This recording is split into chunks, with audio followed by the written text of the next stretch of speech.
नमस्कार दोस्तों, स्वागत है आप सभी का हमारे YouTube channel crescent education classes में। मैं हूं जयंत नेगी। दोस्तों, अगर आप उत्तराखंड एलटी एग्ज़ाम की तैयारी कर रहे हैं तो आप हमारे चैनल से जुड़ जाइए, क्योंकि दोस्तों हमारे द्वारा लगातार एलटी शिक्षण अभिरुचि पर एक विशेष सीरीज चलाई जा रही है जिसमें हम आपको टॉपिक वाइज एमसीक्यू प्रोवाइड करवाते हैं। दोस्तों, पिछली वीडियो में हमने एक मॉडल पेपर डिस्कस किया था जो कि हमने बिल्कुल आपके सिलेबस के अकॉर्डिंग सेट किया था। उसमें हमने 30 इंपॉर्टेंट एमसीक्यू डिस्कस किए थे। काफ़ी इंपॉर्टेंट वो पेपर था दोस्तों। तो इसी क्रम में आज हम आपके लिए एक और मॉडल पेपर लेकर आए हैं जिसमें हमने 30 इंपॉर्टेंट क्वेश्चंस बिल्कुल आपके सिलेबस के अकॉर्डिंग सेट किए हैं। तो काफ़ी इंपॉर्टेंट ये मॉडल पेपर होने वाला है। इस मॉडल पेपर को पूरा देखेगा, आपको काफ़ी इससे फ़ायदा मिलेगा और हो सकता है कि इससे कुछ क्वेश्चंस एग्जाम में एज इट इज़ आ जाएं। इस तरह के मॉडल पेपर बीच बीच में सॉल्व करते रहनी चाहिए दोस्तों। इससे आपकी सेल्फ असेसमेंट हो जाती है, सेल्फ टेस्टिंग हो जाती है और आपको पता लग जाता है भाई कि आपकी तैयारी का लेवल कहाँ पर चल रहा है। तो दोस्तों, इस वीडियो को पूरा देखिएगा, आपको काफ़ी हेल्प मिलेगी और अगर ये वीडियो पसंद आती है तो उसको शेयर करना ना भूलें। तो चलिए वीडियो को स्टार्ट करते हैं। तो दोस्तों, आज का पहला क्वेश्चन है, जब कोई विद्यार्थी सामाजिक समारोह में भाग लेने से कतराता है तो आप क्या करेंगे। शिक्षकों में छात्रों के प्रति अभिवृत्ति का एक क्वेश्चन है। इसकी जानकारी उनके अभिभावक को देंगे, उसके अभिभावक को समझाएंगे कि वे बच्चों को सामाजिक समारोह में भाग लेने के लिए प्रेरित करें। इससे बच्चों में सामाजिक गुणों का विकास होता है। शिक्षक स्वयं सामाजिक समारोह में भाग लें तथा छात्रों को भाग लेने के लिए प्रोत्साहित करें या फिर उसके सभी क्रियाकलापों पर विशेष ध्यान देंगे। तो इसका राइट आंसर क्या होना चाहिए दोस्तों? इसका राइट आंसर होना चाहिए भाई, शिक्षक स्वयं सामाजिक समारोह में भाग ले तथा छात्रों को भाग लेने के लिए प्रोत्साहित करे या फिर मोटिवेट करे। तो भाई शिक्षक क्या होता है? भाई शिक्षक एक तरह से जो छात्र है उसके लिए आइडल होता है।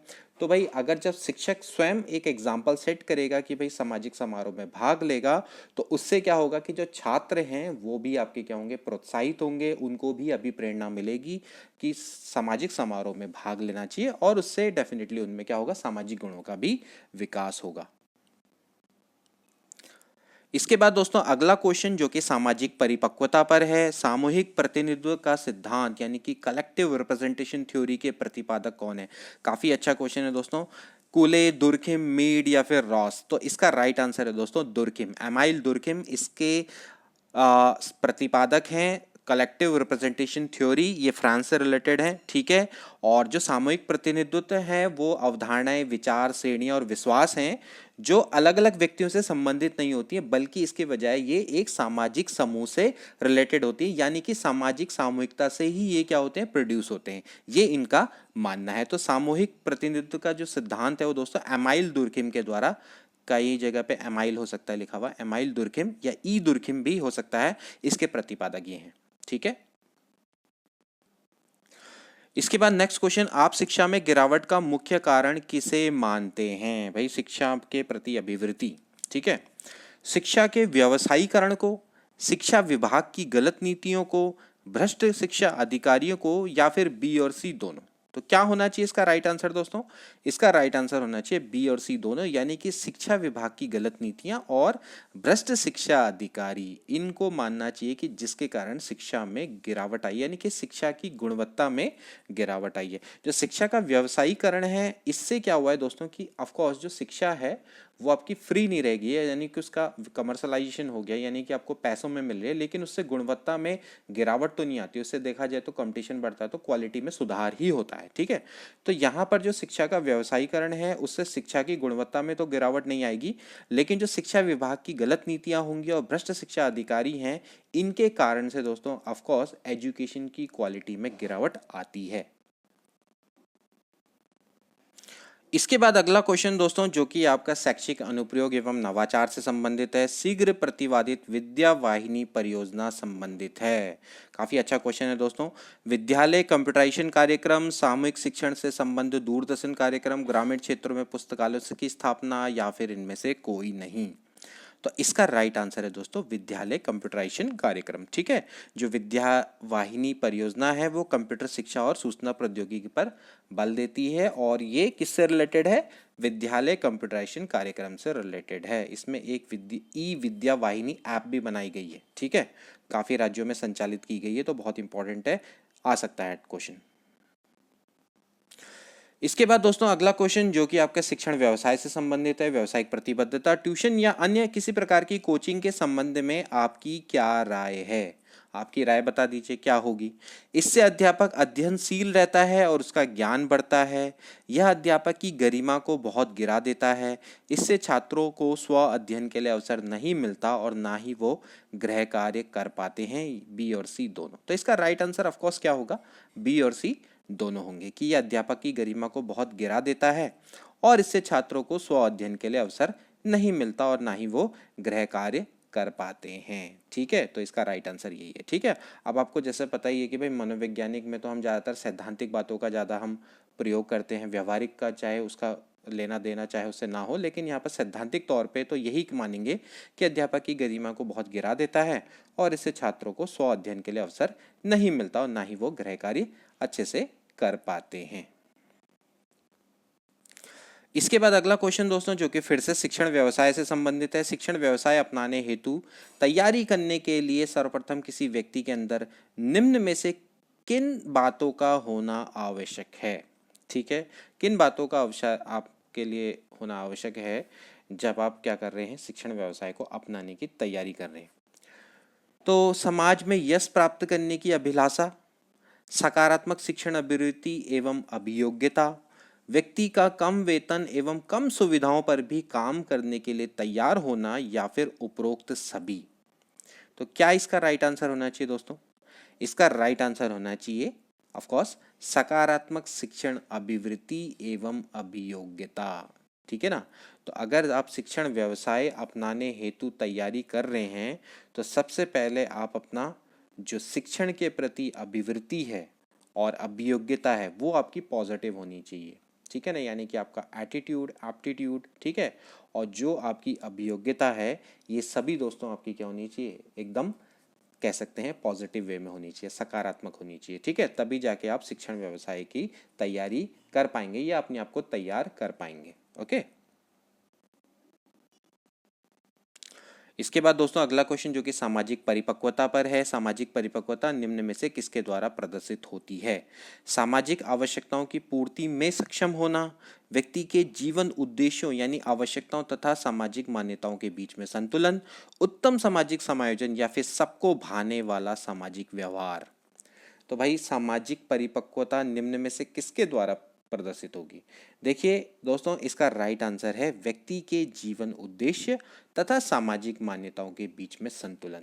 तो वही व्यक्ति दोस्तों क्या कहलाता है? सामाजिक रूप से परिपक्व कहलाता है। जैसे कि मैंने लास्ट टाइम आपको बताया था कि भाई सामाजिक रूप से जो परिपक्व व्यक्ति होता है वो किस तरह से अपनी संस्कृति का हस्तांतरण करता है। वो कोई भी ऐसा कार्य नहीं करता है जो कि समाज के विपरीत हो, यानी कि समाज में कोई एक ऐसा कोई कार्य नहीं करेगा जो सामाजिक मूल्यों के विपरीत हो। मूल्यों का भी हस्तांतरण करता है। तो यानी कि जो व्यक्ति है उसका जो जीवन उद्देश्य है तथा जो सामाजिक मान्यताएं हैं उनके बीच में वो संतुलन बना के चलेगा, तभी जाके वो सामाजिक परिपक्व कहलाएगा। ठीक है, तो ये बहुत इंपॉर्टेंट है सामाजिक परिपक्वता का, और इसमें से हमें सबसे बेस्ट आंसर चुनना होता है। ये भी ध्यान में रखना, लग तो सभी सही रहे हैं आंसर, लेकिन जो सबसे बेस्ट जो आंसर होगा दोस्तों वो यही होगा कि व्यक्ति के जीवन उद्देश्य तथा सामाजिक मान्यताओं के बीच संतुलन। इसके बाद दोस्तों अगला क्वेश्चन जो कि कोऑर्डिनेशन यानी समायोजन पर आधारित है। निम्न में से किस कक्षा में सर्वाधिक समायोजन संबंधी समस्याओं के घटित होने की संभावनाएं पाई जाती हैं?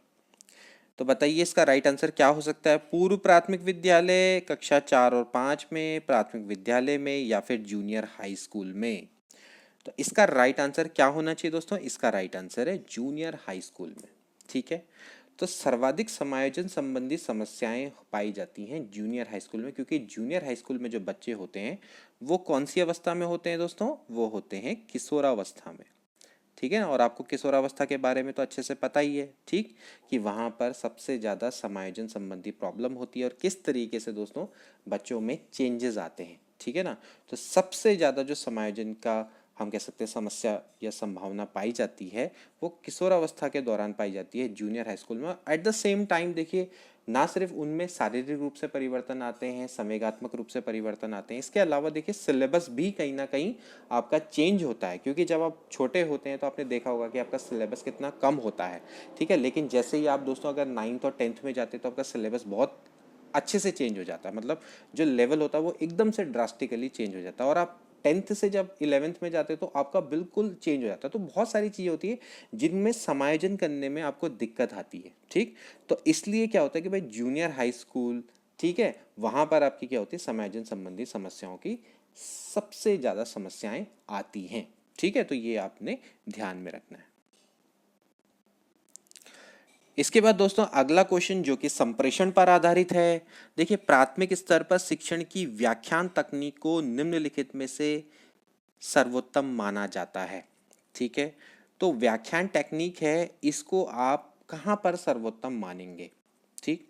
सोशल स्टडी के शिक्षण हेतु, शिक्षण प्रदान करने हेतु, पाठ्य पुस्तक के पुनर्वहन हेतु, या फिर सूचनाओं के संप्रेषण हेतु जिन्हें अन्य माध्यमों से संप्रेषित नहीं किया जा सकता, ठीक है।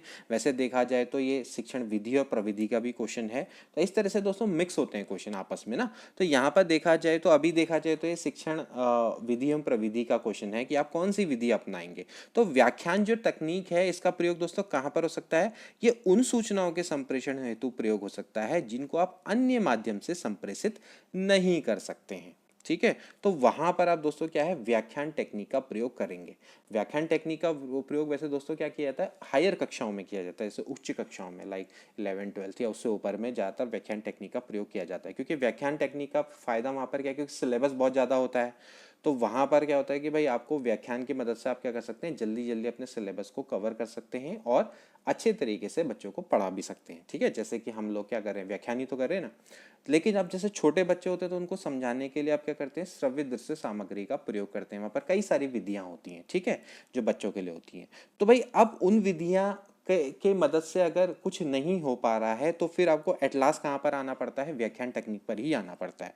तो व्याख्यान तकनीक से आप क्या कर सकते हैं कि भाई जो उन सूचनाओं का संप्रेषण कर सकते हैं जिनको आप किसी अन्य माध्यम से प्रेषित नहीं कर सकते। तो तब आपकी जब आपकी जो लेक्चरर टेक्निक है वो आपकी यहाँ पर काम आती है। इसके बाद नेक्स्ट क्वेश्चन दोस्तों जो कि टीचिंग एड्स पर है, सहायक सामग्री के संदर्भ में वर्तमान प्रवृत्ति है। वर्तमान में क्या मानना है कि भाई शिक्षण सहायक सामग्री का कैसे प्रयोग करना है, ये क्वेश्चन है। केवल एक उत्तम पाठ्य पुस्तक ताकि अन्य पुस्तकें छात्रों में संदेहास्पद तथ्यों को जन्म ना दे सके, पुस्तक भी एक शिक्षण सहायक सामग्री होती है। मुद्रित सामग्री कम और श्रव्य दृश्य सामग्री का अधिकता होना, एक पाठ्य पुस्तक का प्रयोग तथा उसके लिए एक या दो सहायक पुस्तकें, जितनी अधिक पुस्तकें तथा दृश्य श्रव्य सामग्री होगी तो उतना ही अच्छा होगा, ठीक। तो इसका राइट आंसर क्या होना चाहिए दोस्तों, इसका राइट आंसर है दोस्तों, आज के परिप्रेक्ष्य में कहें तो मुद्रित सामग्री कम होनी चाहिए। मुद्रित सामग्री समझते हैं ना, जो आपकी लिखी छपी हुई पुस्तक आती है, ठीक। और श्रव्य दृश्य सामग्री का प्रयोग अधिकता से होना चाहिए। ये दोस्तों आज के संदर्भ में टीचिंग एड्स में यूज होता है, या हम कह सकते हैं ये आपका एटीट्यूड होता है टुवर्ड्स टीचिंग एड्स कि भाई आप मुद्रित सामग्री का कम से कम प्रयोग करें और ज़्यादा से ज़्यादा ऑडियो वीडियो, ठीक है, वो दिखाएं। क्योंकि बच्चे जब अपनी दोनों इंद्रियों का प्रयोग करते हैं, अपनी आँखों का, अपनी कानों का, तो उससे जो उनको नॉलेज मिलती है वो काफ़ी लंबे समय तक बनी रहती है, ठीक है।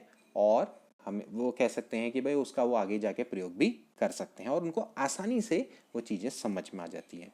तो प्रिंटेड सामग्री का प्रयोग कम करना है और श्रव्य दृश्य सामग्री का प्रयोग ज़्यादा करना है, ये दोस्तों आज की वर्तमान प्रवृत्ति है। इसके बाद अगला क्वेश्चन दोस्तों जो कि है अभिप्रेरणा पर आधारित। तो अभिप्रेरणा चक्र के संदर्भ में निम्न में से कौन सा सही क्रम में है, आपको बताना है। काफ़ी इंपॉर्टेंट है दोस्तों कि आपने बताना है कि भाई अभिप्रेरणा चक्र में कौन सा सही क्रम है।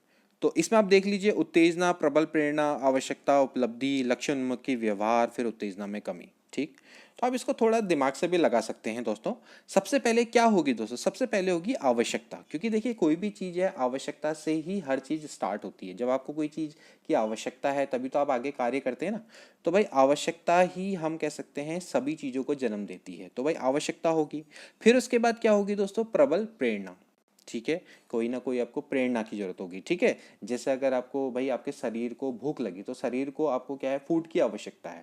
तो उसके लिए आपको क्या होगी भाई, भूख आपकी प्रेरणा काम करेगी, ठीक है ना। फिर आपको उत्तेजना होगी, ठीक। फिर आप क्या करेंगे भाई, आप लक्ष्य उन्मुखी व्यवहार करेंगे, ठीक है ना। जो आपका लक्ष्य क्या, आपका लक्ष्य है भोजन प्राप्त करना, ठीक है। और फिर आपको क्या होगा, उपलब्धि यानी आपकी आपको भोजन की प्राप्ति हो जाएगी, और फिर आपकी क्या होगी, उत्तेजना में कमी आ जाएगी, यानी कि आपका पेट शांत हो जाएगा कि हाँ भाई मेरा पेट भर गया, ठीक है ना। तो जो उत्तेजना है वो कमी है, वो अपने आप ही कमी हो जाएगी। तो भाई क्या है, सबसे पहले आवश्यकता, शरीर को आवश्यकता है भोजन की। उसके बाद प्रबल प्रेरणा, प्रबल प्रेरणा कौन सी है भाई, भूख आपकी प्रेरणा है। उसके बाद आपको उत्तेजना होगी, ठीक है भाई, उत्तेजना है कि भाई भूख लग गई है। उसके बाद आपका क्या होगा भाई, लक्ष्य उन्मुखी व्यवहार, उसके तरफ आप व्यवहार करेंगे लक्ष्य को पाने के लिए, फिर उपलब्धि और उत्तेजना। तो इस तरह से देखा जाए तो डी वाला ऑप्शन बिल्कुल करेक्ट है, ठीक है। तो इस तरह से दोस्तों हम क्या करते हैं, इसको हम बहुत ईजिली बना सकते हैं, ऐसा कोई बड़ी बात नहीं है। इसके बाद दोस्तों अगला क्वेश्चन है, काफ़ी इंपॉर्टेंट है, जो कि विशेष आवश्यकता वाले अधिगमकर्ता पर आधारित है। विशेष आवश्यकता वाले बच्चों को शिक्षा उपलब्ध कराई जानी चाहिए। विशेष आवश्यकता वाले बच्चों को आप किस तरह से शिक्षा उपलब्ध करा सकते हैं, विशेष विद्यालयों में, विशेष विद्यालयों में विशेष शिक्षकों द्वारा, अन्य सामान्य बच्चों के साथ, या फिर विशेष विद्यालयों में विशेष बच्चों के साथ विकसित पद्धतियों के द्वारा, ठीक है। तो इसका राइट आंसर है दोस्तों ये है कि आपका अन्य सामान्य बच्चों के साथ। ये बहुत अच्छा दोस्तों क्वेश्चन है, और ये देखा जाए तो इंक्लूसिव एजुकेशन से रिलेटेड है, यानी कि समावेशी शिक्षा से ये संबंधित है।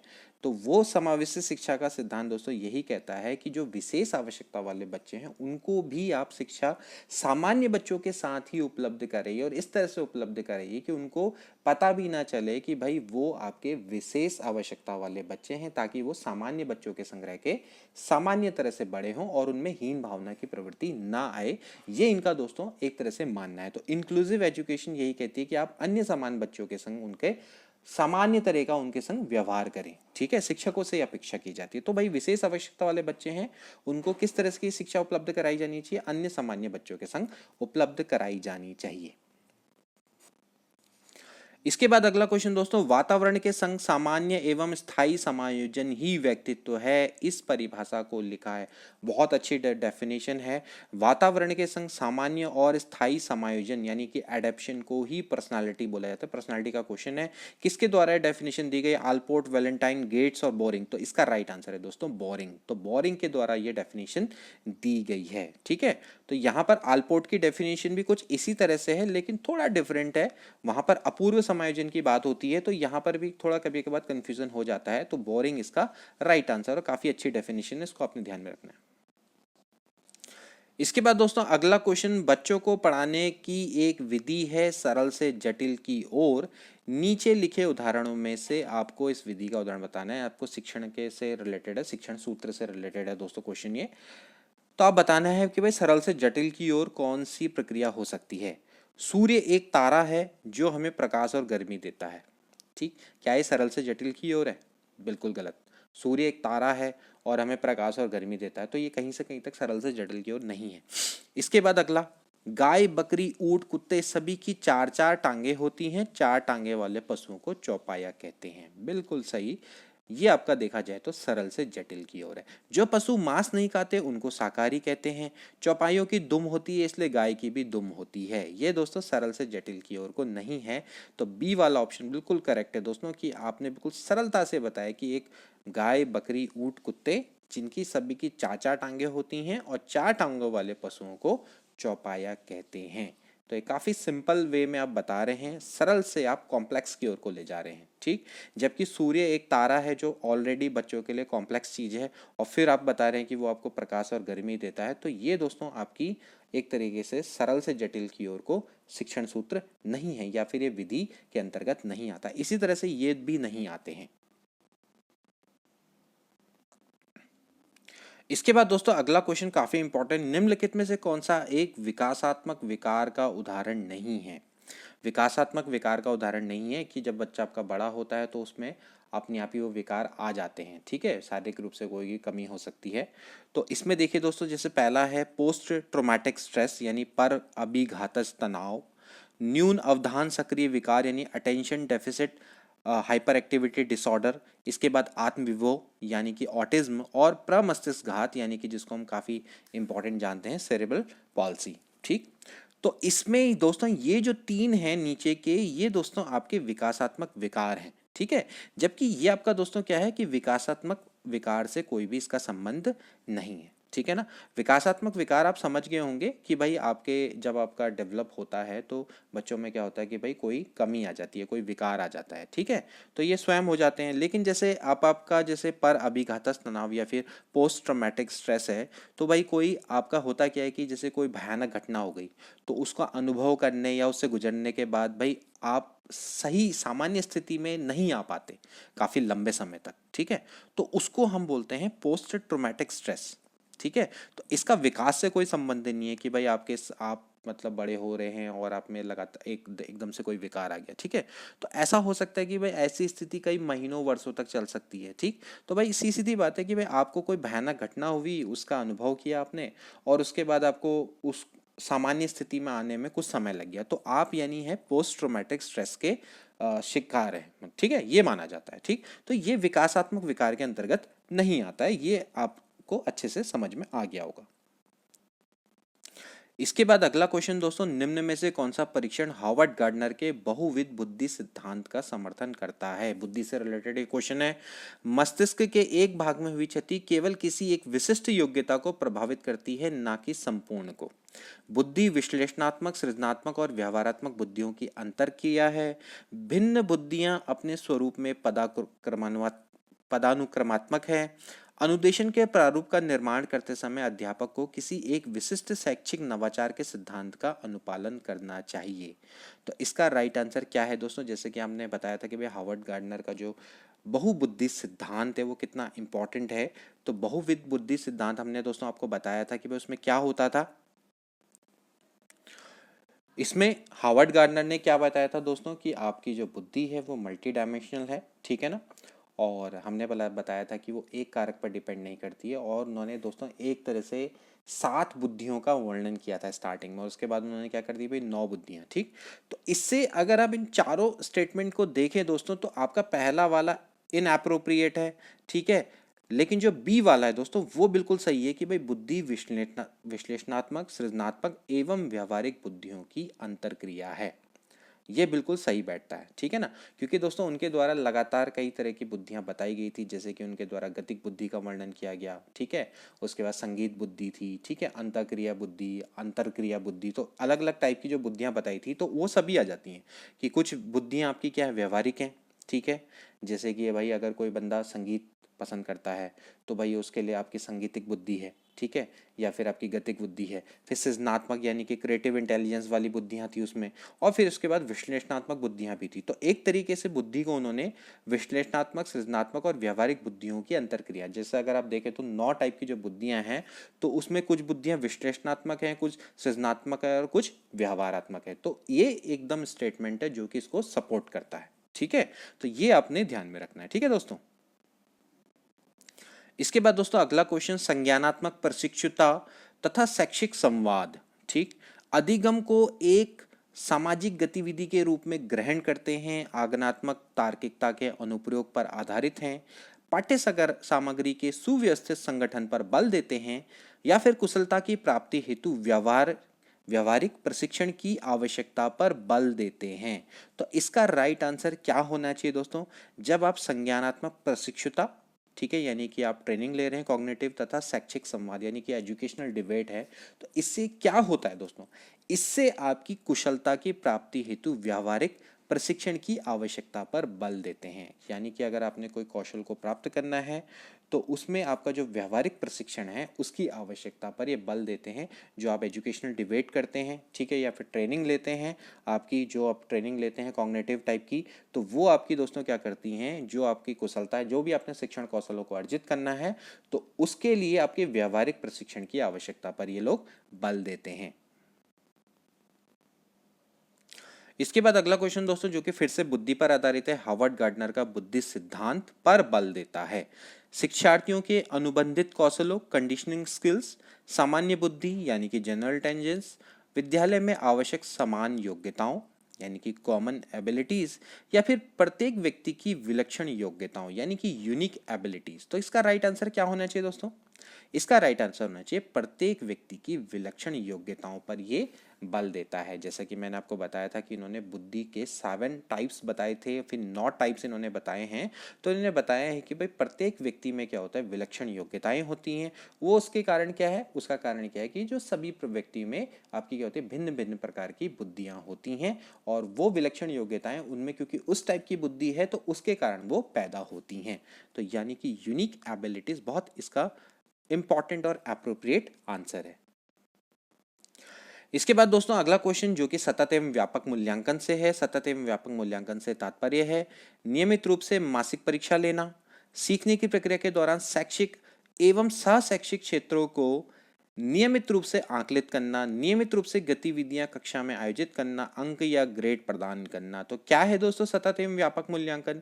सतत एवं व्यापक मूल्यांकन यानी कि जो आपका कंटिन्यूस इवैल्यूएशन है और कॉम्प्रहेंसिव, कंटिन्यूस एवं कॉम्प्रहेंसिव इवैल्यूएशन, इसको सीसीई बोला जाता है, ठीक है ना। तो ये क्या है दोस्तों, आप लगातार क्या करते रहते हैं, लगातार मूल्यांकन करते हैं। और कंप्रहेंसिव, कंप्रहेंसिव का मतलब क्या होता है, व्यापक दोस्तों, यानी कि आप बड़े स्तर पर आप मूल्यांकन करते हैं, यानी कि सीखने की प्रक्रिया के दौरान शैक्षिक एवं सहशैक्षिक क्षेत्रों को, ठीक है ना, यानी कि आप जो शैक्षिक क्षेत्र हैं उनको तो देखेंगे ही देखेंगे, इसके अलावा जो आप एक्स्ट्रा को करिकुलर एक्टिविटीज़ हैं उनको भी आप नियमित रूप से असेस करते रहेंगे। तो यही दोस्तों इसका मतलब होता है। इसके बाद फ्रेंड्स अगला क्वेश्चन जो कि आपका मिक्स टाइप का क्वेश्चन है, और देखा जाए तो विशेष आवश्यकता वाले अधिगमकर्ता और अधिगमकर्ता की कठिनाइयाँ सब कुछ इसमें मिक्स है। तो निम्न में से कौन सा स्तंभ के बच्चों का स्तंभ ख उनके प्राथमिक विशेषताओं में सही मिलान को प्रस्तुत करता है, यानी कि आपने मिलान करना है। सबसे पहले देखिए दोस्तों प्रतिभाशाली। क्या होगा प्रतिभाशाली? प्रतिभाशाली बालक वो होता है जो कि शीघ्रता एवं स्वतंत्र रूप से सीखने की योग्यता जिसमें होती है। अधिगम अशक्तता मतलब आपको सीखने में आप अशक्त हैं, तो इसका मतलब क्या हो सकता है दोस्तों कि धारा प्रवाह पढ़ने में कमी। सृजनात्मक, सृजनात्मक यानी क्रिएटिव, क्रिएटिव का मतलब होगा दोस्तों जो मूल समाधानों के बारे में सोच सकता है, ठीक है ना, उसको हम क्रिएटिव थिंकर बोलते हैं, ठीक। और इसके बाद इसको बोलते हैं अवधान कमी, अतिशीघ्रता, व्यतिक्रम, ठीक है, यानी अवधान कमी, अति सक्रियता, व्यतिक्रम, ADHD, यानी कि जो आसानी से विचलित होने की आदत है, ठीक है, क्योंकि उनमें अवधान की कमी होती है, ध्यान उनका होता नहीं, और हाइपर एक्टिव होते हैं, तो आसानी से विचलित होने की उनमें आदत होती है। तो क्या होगा इसका राइट आंसर दोस्तों? 4, 1, 2 और 3। तो 4, 1, 2, 3 इसका राइट ऑप्शन है। तो देखा जाए तो बी वाला ऑप्शन इसका बिल्कुल करेक्ट है। इसके बाद दोस्तों अगला क्वेश्चन है संप्रेषण संबंधी अक्षमता है, यानी कि जहां पर आपको दोस्तों कम्युनिकेशन में दिक्कत आती है, तो वो कौन सी अक्षमता हो सकती है? डिस्फेजिया या डिस्फेसिया जो भी है, डिस्कैल्कुलिया, डिसलेक्सिया या फिर डिस्प्रेफिया। तो इसका राइट आंसर है दोस्तों डिस्फेजिया, ठीक है ना।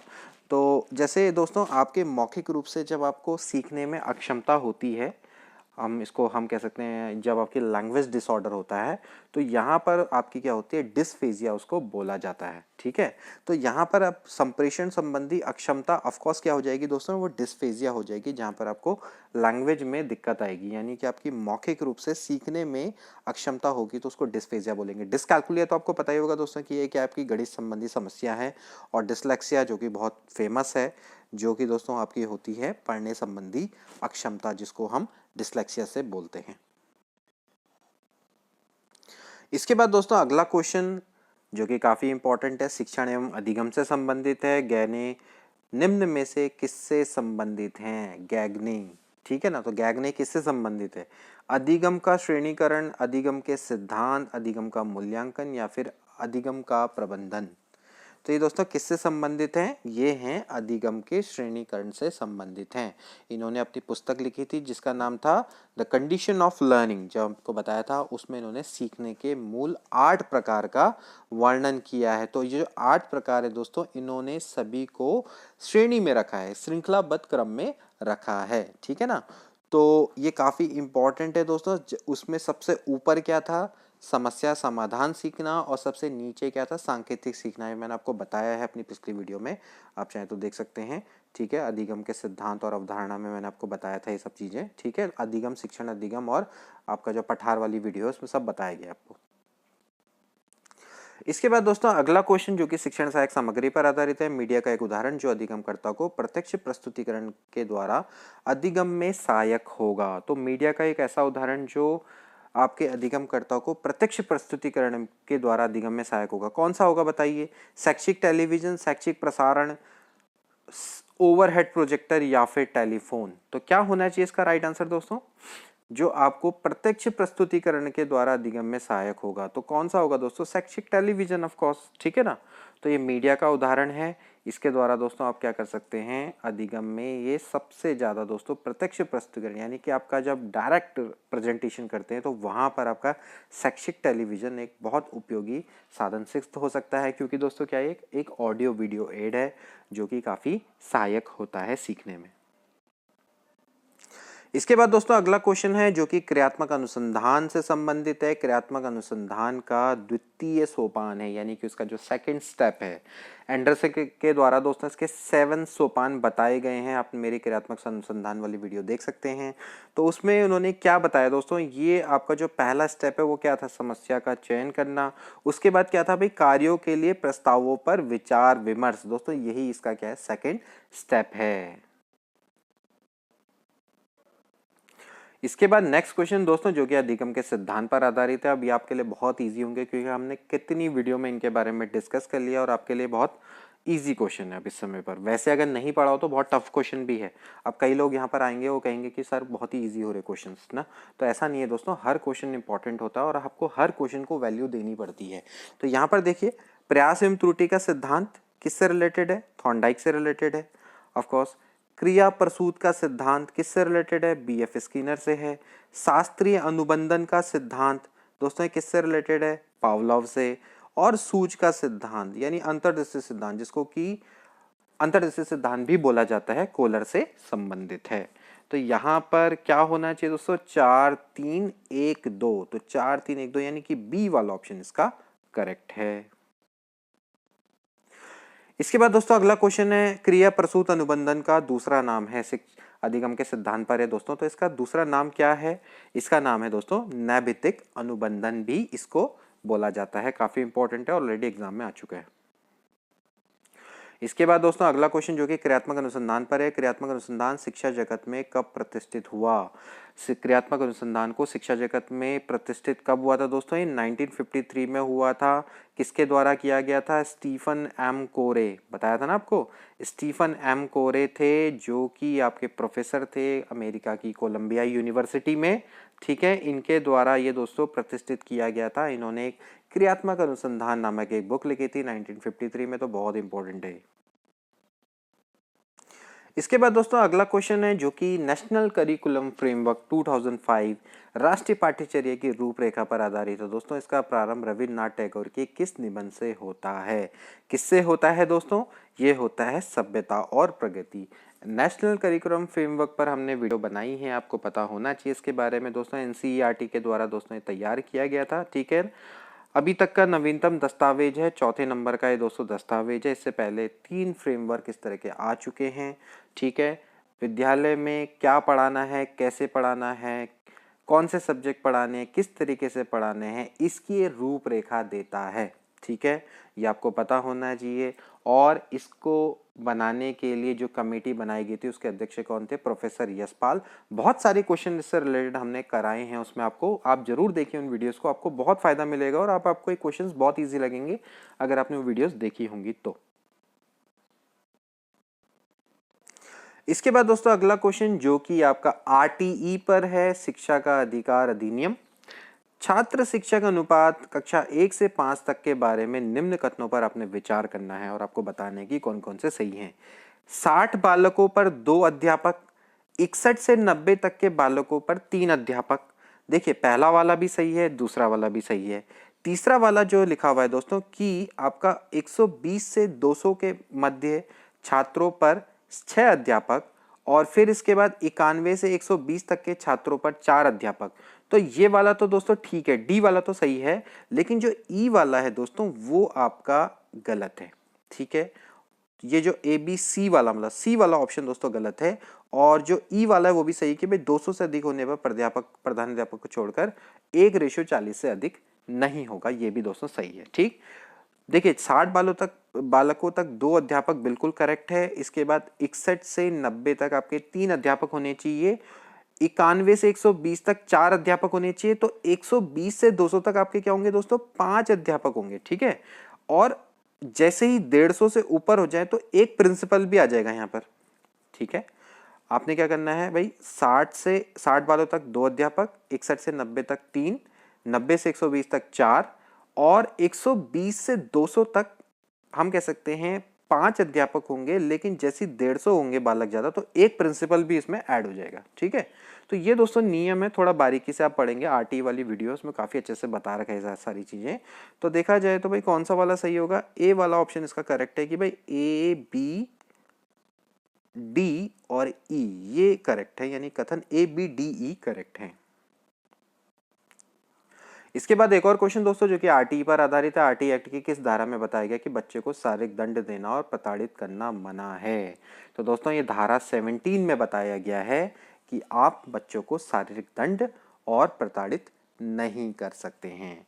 तो दोस्तों ये थे कुछ इंपॉर्टेंट क्वेश्चन जो कि आपके एग्जाम की दृष्टि से काफ़ी इंपॉर्टेंट साबित हो सकते हैं। हमने पेपर बिल्कुल आपके सिलेबस के अकॉर्डिंग सेट किया है। तो आपको पेपर कैसा लगा जरूर बताइएगा और अपना स्कोर भी कमेंट बॉक्स में जरूर बताएं। और आपको क्वेश्चंस अच्छे लगे जरूर बताएं कैसे लगे। और आप में ठीक है, कई बच्चों को प्रश्न हो सकता है कि उतने लेवल के ना लगते हों, लेकिन दोस्तों कभी भी इनको अंडर एस्टिमेट मत करें। इन क्वेश्चंस को बनाने में बहुत मेहनत लगती है, मैं आपको पहले ही बता रहा हूँ। आप एक क्वेश्चंस को ढूंढना, उस टॉपिक से रिलेटेड उस क्वेश्चंस को बनाना और इम्पॉर्टेंट क्वेश्चन को सेलेक्ट करना बहुत मुश्किल काम होता है दोस्तों। तो यहाँ पर बहुत मेहनत लगती है।